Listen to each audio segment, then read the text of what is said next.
तो पूछेंगे में अगले आधे घंटे बड़ी बहस। वोट कटेगा, बीजेपी में बटेगा। 6 सीट से क्या वोट काट रहे हैं हम? 6 सीट से हरगिज वोट नहीं कटेंगे। 237 सीट है, आप छोड़ दीजिए हमारे लिए। 237 में हम छोड़ चुके हैं, तो लड़िए, हराइए वहां पर। बिहार में आखिरी चरण का चुनाव 57 सीटें तय कर देंगी किसकी बनेगी बिहार में सरकार।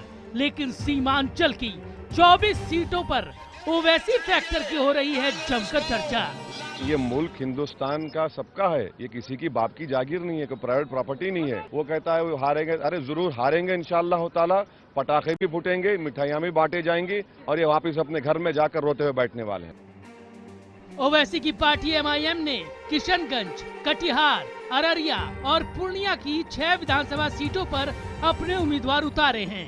लेकिन जानकार मानते हैं सीमांचल में ओवैसी की मौजूदगी सभी 24 सीटों पर कई अनुमानों पर उथल पुथल मचा सकती है।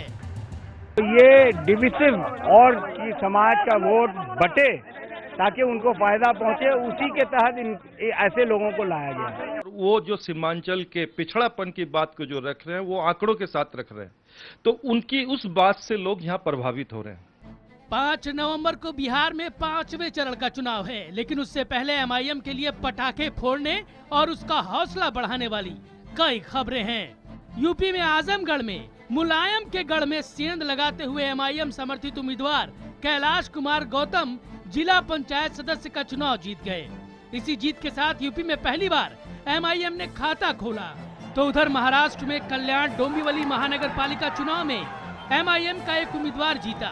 साथ ही निर्दलियों में उसके समर्थित 3 उम्मीदवारों ने जीत हासिल की। और अब बिहार के सीमांचल में एमआईएम की मौजूदगी ने विधानसभा चुनाव के क्लाइमेक्स को दिलचस्प बना दिया है। हम तो पूछेंगे, क्या बिहार चुनाव में ओवैसी बिगाड़ेंगे नीतीश लालू का खेल? और इसी मुद्दे पे चर्चा करते हमारे साथ कुछ खास मेहमान जुड़े, उनका परिचय मैं आपसे कराता हूं। भारतीय जनता पार्टी के प्रवक्ता सुधांशु त्रिवेदी हमारे साथ बने हुए हैं।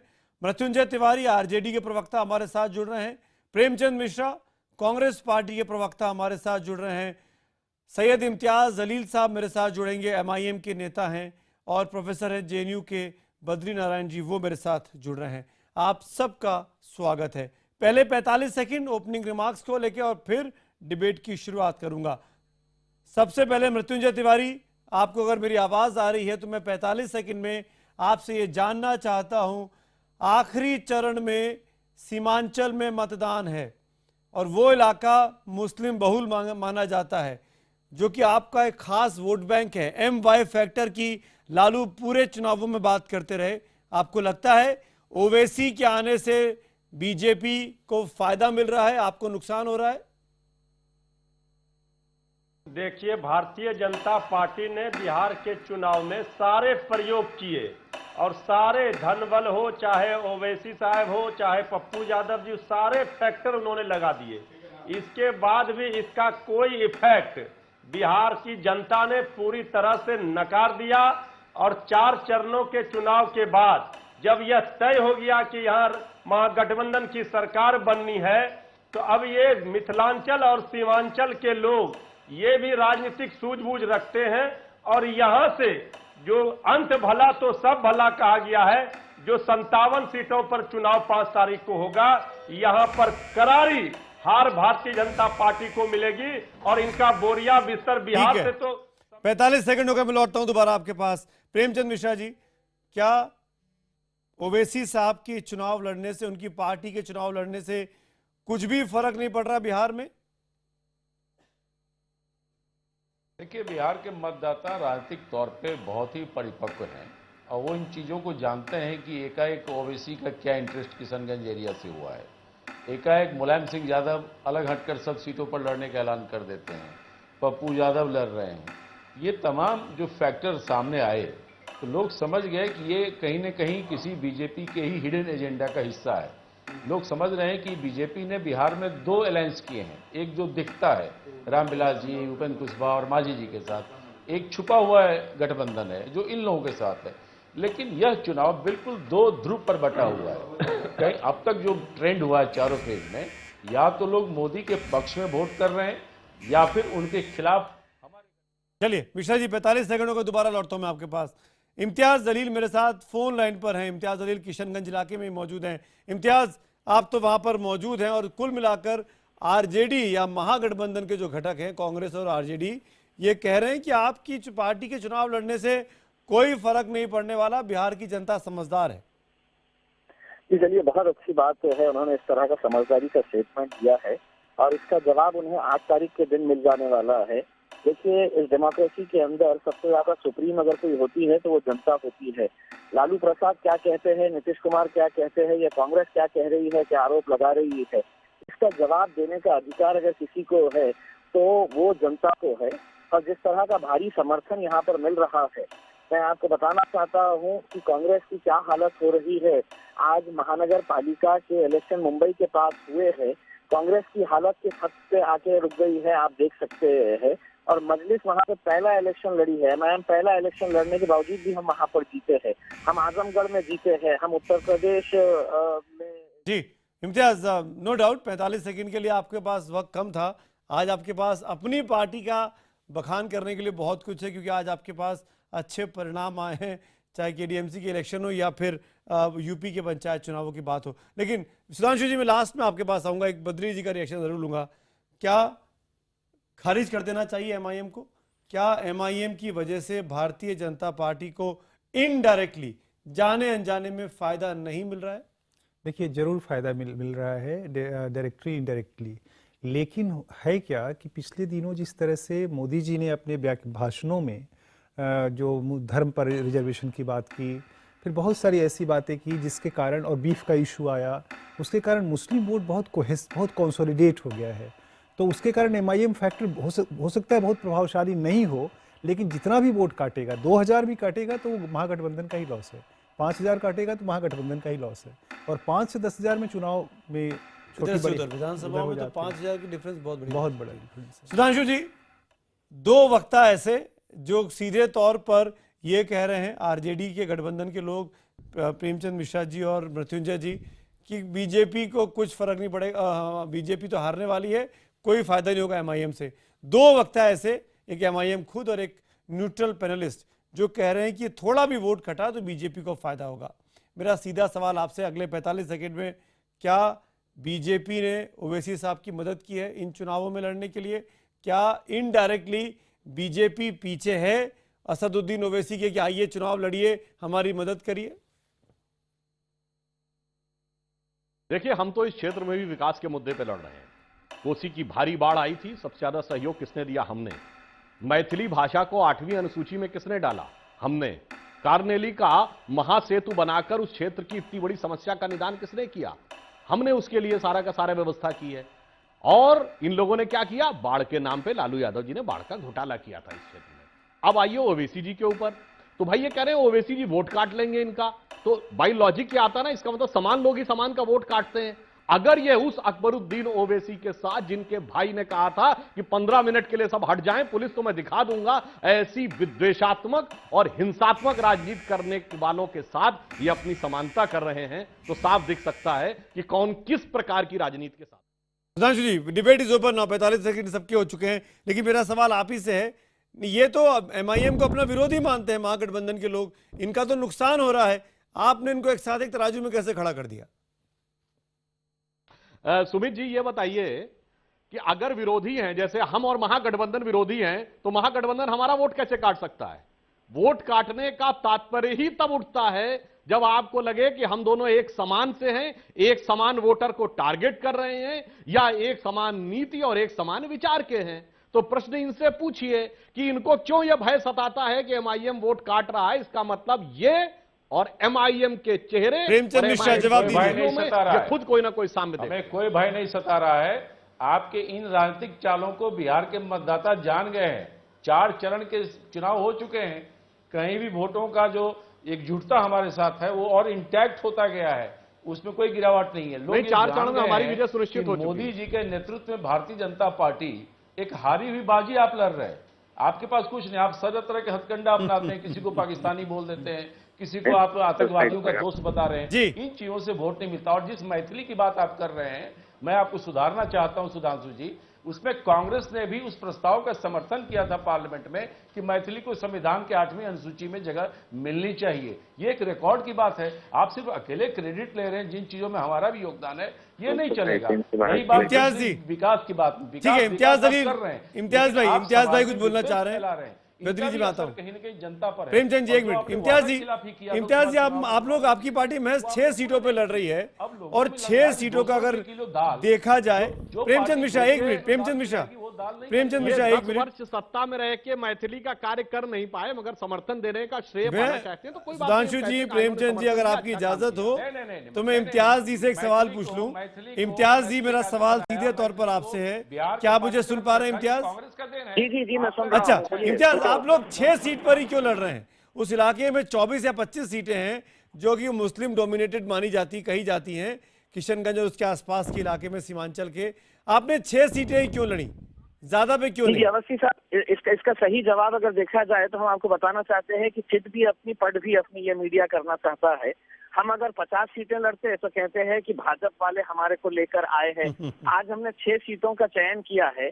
हम महाराष्ट्र में जब गए थे तो हमने 24 सीटों के ऊपर चुनाव लड़ा था, लेकिन कांग्रेस की वहां पर क्या हालत हुई है आप देख सकते हैं कि कितना सिकुड़ गई है महाराष्ट्र के अंदर। आज हम बिहार के अंदर आए हैं, हमने 6 उन सीटों का फैसला किया है जो सीमांचल का इलाका है। और एक साहब ने ये कहा कि हम विकास के नाम के ऊपर ये चुनाव लड़ रहे हैं।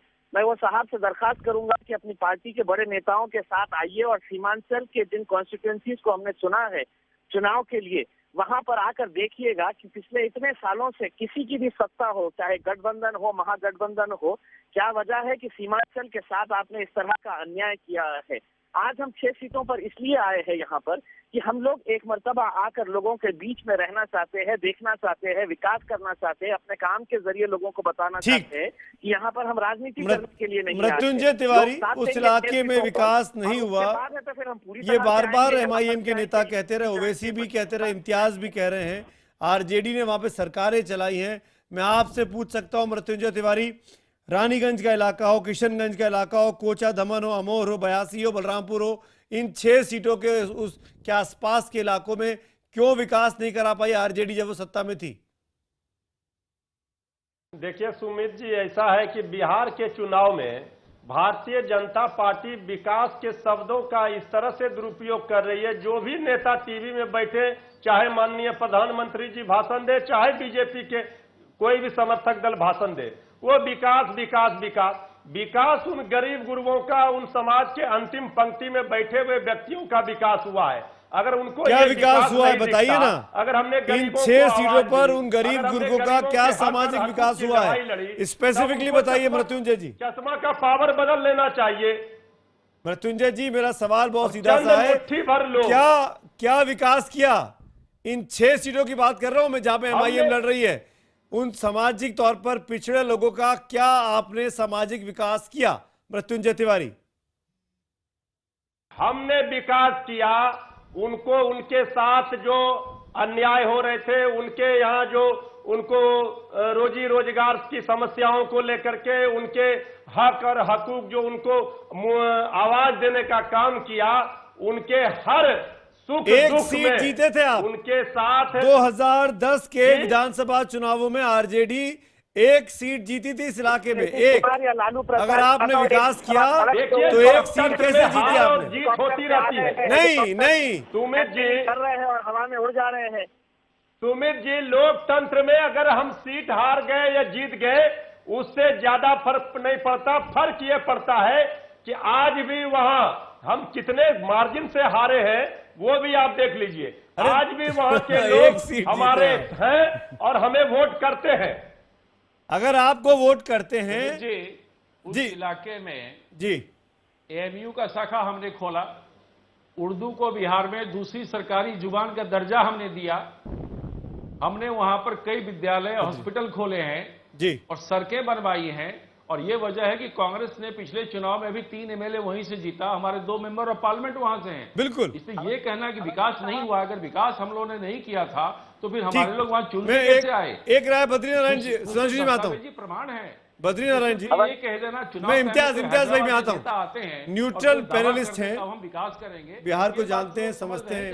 बद्री नारायण जी, उस इलाके की डेमोग्राफी के बारे में हम सब जानते हैं, लेकिन डेवलपमेंट के बारे में जी देखिए, विकास अगर सच मामलों में आप पूछें तो विकास वहां पर पूरी तरह अभी नहीं पहुंचा है। विकास में वो क्षेत्र पिछड़ा है, बहुत पिछड़ा है। मैं तो लगातार मैं रिपोर्टर पिछले एक हफ्ते से वहां से रिपोर्ट देख रहा हूं, अगर लगता ही नहीं है कि वो हिंदुस्तान के 21वीं हिंदुस्तान का हिस्सा है। बिल्कुल सही।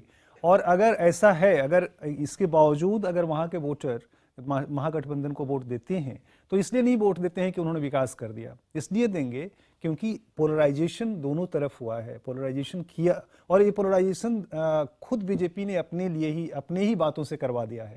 यानी बीजेपी ने वो पोलराइजेशन महागठबंधन के थाली में ऐसे ही लेके डाल दिया है। ये एक बड़ी समस्या है। दूसरा है कि ये जो कह रहे थे सुधांशु जी की हम लोगों का रिश्ता नहीं है उनसे, दुश्मन का दुश्मन दोस्त होता है। बांटो और राज करो, अगर इन दोस्त उस पे देखें तो समझ में आ जाता है इनका और उनका रिश्ता। सुधांशु जी जवाब दीजिए, आप लोगों ने ही मदद कर दी है आरजेडी की पोलराइज करके, जिस तरीके के भाषण और तकरीरें हुई हैं। सुधांशु त्रिवेदी, देखिए बद्री नारायण जी ने जो बात कही और प्रेमचंद मिश्रा जी ने जो बात कही, दोनों को मिला के देखिए तो अर्थ समझ में आ जाएगा।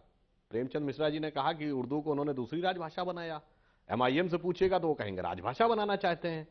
तो अब बताइए बद्री नारायण जी, ये दुश्मन का दुश्मन दोस्त है या दोनों आपस में दोस्त नजर आ रहे हैं? और एक नहीं 10 मुद्दे बताएंगे जिसपे दोनों साथ साथ नजर आएंगे। तस्लीमा नसरीन की प्रेस कॉन्फ्रेंस हैदराबाद में तोड़फोड़ करने दोनों के विधायक साथ साथ गए थे, दोनों गठबंधन सहयोगी रह चुके हैं पहले, इसलिए दोनों की फितरत एक है, राजनीति एक है, राजनीति की दिशा एक है। अब मैं जयनंद तिवारी जी की उस बात का जवाब देना चाहूंगा जो उन्होंने कहा कि विकास वाली बात के ऊपर नहीं, तो मैं एक और बात कहना, आप उसके साथ सरकार में शामिल हैं। अरे भाई अब मैं आप जब बोलते थे तो मैं हस्तक्षेप कर रहा था, मुझे बात करने कर रहे थे, आप उनके साथ सरकार में। अरे भाई मैं जो अब आप बोल रहे थे मैं हस्तक्षेप नहीं कर रहा था, मुझे बोलने दीजिए। विकास के पैमाने के ऊपर जब लंबे समय तक आपको शासन करने का मौका मिलता है तब ये दिखा, तब इसका उत्तर मिल जाता है। अरे भाई ये क्या तरीका है भाई? प्रेमचंद जी, मैं जो बोल रहा हूं आप बोल रहे थे, मैं प्रेमचंद जी सुधांशु जी काफी देर बाद मौका मिला है, जवाब देने दीजिए। प्रेमचंद जी, ये तो गलत बात है, प्रेमचंद जी गलत बात है। प्रेमचंद जी,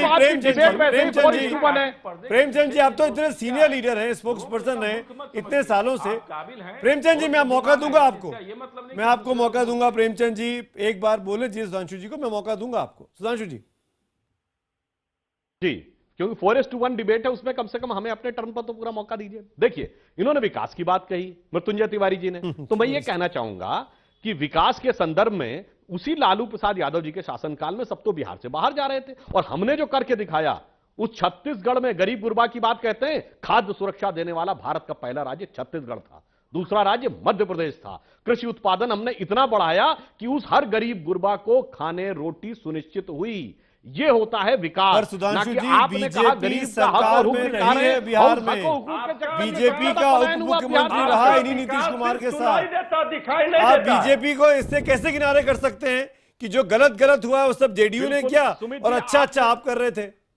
ये आप कैसे कह सकते हैं? सुमित जी बिल्कुल सही आपने उत्तर दिया। 2012-13 में जब तक हम थे साथ में, बिहार की विकास दर क्या थी? 15। सीमांचल में क्या किया? 2 साल सीमांचल में क्या किया? 2 साल के बाद सीमांचल में बात कर रहा हूं मैं। भाई हमने तो आपको गिनाया, हमने तो अपने पहले वक्तव्य में गिनाया अच्छा हुआ, ये सब क्रेडिट अपना ले रहे हैं, और जितना और आप देखिए सब नीतीश कुमार के माथे मर रहे हैं। सुनिए सुनिए मृत्युंजय जी जवाब दे। 2 साल के अंदर क्या सच नहीं है कि विकास की दर 9.5% आ गई? विकास की दर कम हो गई, अपराध की दर बढ़ गई, क्योंकि आप लालू प्रसाद यादव जी के संगत में आ गए। जवाब दीजिए मृत्युंजय जी। जैसी संगत खेल में मत फंसाइए। जनता जानना चाहती है कि 200 रुपया किलो दाल हो गए और सरसों तेल के दाम बढ़ रहे हैं, प्याज के दाम बढ़ रहे हैं, काले धन नहीं आए, रोजगार बंद है। अब लालू प्रसाद जी एक ही चालीसा पढ़ते जा रहे हैं। अरे लालू प्रसाद जी को लोकतंत्र में जनता ने चुन करके भेजा था, तो हमने शासन किया यहाँ। आपको क्यों पेट में दर्द हो रही है? जवाब दीजिए। सुमित जी, काले धन की बात लालू प्रसाद यादव जी की पार्टी कह रही है। इसके लिए हिंदी की वह उक्ति चरितार्थ होती है, मैं शब्दशः ना लिया जाए, कहावत में कह रहा हूं, उल्टा चोर कोतवाल को डांटे। हम जो काला धन खा के बैठ गए सारा चारा का, और वो कह रहे हैं कि काला धन अभी तक आया नहीं हमसे। ये कितनी हास्यास्पद व्यापार में क्या किया है? आपने व्यापक अरे में क्या व्यापक की किया तो है? सीबीआई से जांच हो रही है, विस्तार का इंतजार करिए। 6,000 करोड़ जो काला धन गया उस पर क्या हुआ? सुधांशु जी, आपका विकास सिर्फ सुनाई अरे भाई, देता है, वो तो- गरीबों के आंसू नहीं पोंछ सकता है, गरीबों को रोटी नहीं दे सकता है, गरीबों को एक थाली से दाल गायब कर दिया। और आप एक सवाल, लेकिन एक सवाल मेरा है मृत्युंजय जी, अरे आप बात कह रहे दिखाई हैं देना नीतीश चाहिए कुमार जी के विकास की। मृत्युंजय जी, प्रेमचंद जी, मेरा सवाल आप दोनों से है। एक मिनट सुधांशु जी, एक नहीं मिनट सुनिए, एक मिनट, मुझे एक वाक्य करने दीजिए। बोलिए, सुनिए बोलिए। सुमित जी, 1:4 ये तिवारी जी बोलिए। जो बात कह रहे हैं एक सेल्फ कॉन्ट्रडिक्टरी लॉजिक कह रहे हैं। मतलब एक तरफ कह रहे हैं कि नीतीश कुमार जी बहुत अच्छे मुख्यमंत्री थे और बहुत अच्छे काम किए, जिसमें वो 7.5 साल 8 साल हमारे साथ रहे। दूसरी तरफ कहते हैं हमने कोई विकास नहीं किया। तो आप तय कर लीजिए कि भाजपा जदयू यही गठबंधन तो सरकार बिहार में चुनावों का जिसके सबसे नीतीश दिलचस्प कुमार पहलू है मुख्यमंत्री थे, कि अच्छा एंटी काम किया या इनकम्बेंसी नहीं? है आप बता तो दीजिए। कहां है और किसके खिलाफ है, कोई तय नहीं कर सकता, क्योंकि जो साथी थे वो विरोधी हो चुके हैं। मेरा सवाल बहुत आपने सीधा, चुनाव के मृत्युंजय जी, पहले मृत्युंजय एक जी, पैकेज का घोषणा- मृत्युंजय जी, मेरा सवाल और आपसे है। प्रधानमंत्री जी अरे पूरे माननीय बिहार में मृत्युंजय पानी जी, एक पीछे सवाल का करके जवाब दीजिए ना। ऐसा घोषणा कर रहे हैं। अरे हमने मृत्युंजय पैकेज जी, दिया। एक सवाल का जवाब दीजिए, मैं आप ही से पूछ रहा हूं। अरे सुमित जी, आप- आरजेडी स्टाइल है। आप एमवाई फैक्टर की बात करते हैं, आप मुस्लिम यादव वोट बैंक की बात करते हैं, तो जब ओवैसी साहब ने अनाउंस किया कि वो बिहार जाके चुनाव लड़ेंगे, तो आपने ओवैसी साहब को अपने गठबंधन का हिस्सा क्यों नहीं बनाया? 10 सीटें 6 सीटें आप दे देते इम्तियाज जलील साहब की पार्टी को, आज आपको नुकसान नहीं होता। मृत्युंजय तिवारी, नहीं, देखिए वैचारिक स्तर पे हमारे साथ हमारे गठबंधन में ओवैसी जी आ ही नहीं सकते हैं, वो भाजपा के साथ जा सकते हैं। क्यों? क्योंकि दोनों के आपकी तो यूपीए सरकार को सपोर्ट कर रहे थे ओवैसी साहब, बहुत समानता है। यूपीए 1 को सपोर्ट कर रहे थे ओवैसी रह साहब। चुके हैं आंध्र प्रदेश में के लिए, लेकिन धर्मनिरपेक्ष दलों के गठबंधन में ओवैसी जी के लिए कोई जगह मेरे ख्याल से इस परिस्थिति में नहीं हो सकता, क्योंकि वैचारिक स्तर पर हमारे मतभेद हैं। उनकी सोच, जिस तरह की भाषा वो बोलते हैं, वो भी समाज में विद्वेषी फैलाता है, और मोदी जी या उनके साथी जो बोलते हैं, प्रेमचंद वो भी जी, आप समाज मुझे में सुन पा विद्वेष रहे हैं? फैलाने का काम करते हैं। प्रेमचंद जी, अच्छा प्रेमचंद जी, आपके गठबंधन सहयोगी रहते हुए अकबरुद्दीन ओवैसी ने बोली थी। नहीं नहीं, मैं क्या कह रहा हूं, हमारे साथ जब लोग रहते हैं तो हमारे साथ हमारे विचारधारा के आधार पर रहते हैं। कोई देश के खिलाफ, राष्ट्र के अंदर विद्वेष की बात करके हमारे गठबंधन में कभी कोई नहीं रहा है। लेकिन जब से कोई हमसे दूर हुआ है, उसी कारण हुआ है कि वो समाज में विद्वेषक बात करता है, समाज में सोशल एक लास्ट कमेंट, करता है। वो काम लास्ट आप भी कमेंट, कर रहे हैं लास्ट और ये कमेंट, लोग भी न्यूट्रल कर रहे हैं। वॉइस का। ये हमारे मित्र नहीं हो सकते। बद्री जी, क्या क्या कहना चाहेंगे आप? मैं ये कहना चाहता हूं कि भले ही इस चुनाव में वोट वहां के सीमांचल के मतदाता किसी को भी दें, लेकिन ये सवाल यक्ष प्रश्न की तरह खड़ा है और खड़ा रहेगा कि आखिर उसके विकास का क्या होगा। कोई अगला भी जो आएगा विकास करेगा कि नहीं करेगा, कि पोलराइजेशन हो जाए या करके वोट ले लेगा। तो ये सवाल पूरे भारतीय जनतंत्र के सामने है कि सीमांचल जैसे एरियाज में जहां पोलराइजेशन की मजबूरी हो रही है, वहां विकास कौन करेगा और कब करेगा। चलिए, शुक्रिया अदा करूंगा 5 मेहमानों का मेरे साथ जुड़ने के लिए, इस कंस्ट्रक्टिव डिबेट के लिए। सीमांचल में 5 तारीख को वोट पड़ेंगे, और मैं आपको बता दूं कि 5 नवंबर को ही हमारा एग्जिट पोल आ रहा है, शाम 5 बजे से। और देखना ना भूलिएगा ये एग्जिट पोल क्या होता है बिहार में। 8 तारीख के नतीजों के पहले हम 5 तारीख को खाका खींचने की कोशिश करेंगे। इन 5 फेजेस के चुनाव पूरे होने के बाद कौन जीत रहा है, कौन हार रहा है, 5 नवंबर शाम 5 बजे से। फिलहाल हम तो पूछेंगे में, मेरे साथ इस डिबेट में इतना ही।